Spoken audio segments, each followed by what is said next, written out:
नमस्कार मित्रांनो, मनी मॅनेजरच्या निफ्टी ॲनालिसिसमध्ये आपले स्वागत आहे। साधारण 2 वीकपासून स्लो मोमेंटमने निफ्टी अपसाइड मूव्ह घेत आहे। जर निफ्टीने 22,415 हा सपोर्ट ब्रेक केला तर विकली बेसिसवर 22,500 पर्यंत निफ्टी जाण्याची शक्यता आहे।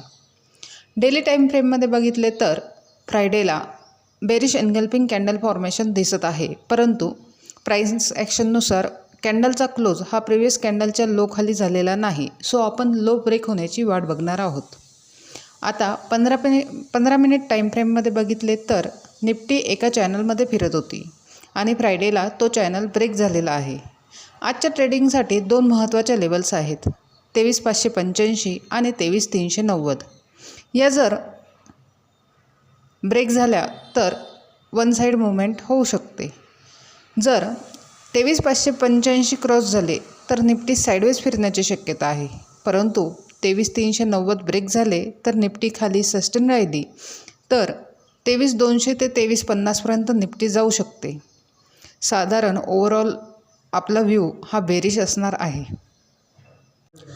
अशाच निफ्टीच्या ॲनालिसिससाठी चॅनल सबस्क्राईब करा, तसेच व्हिडिओ लाईक आणि शेअर करा।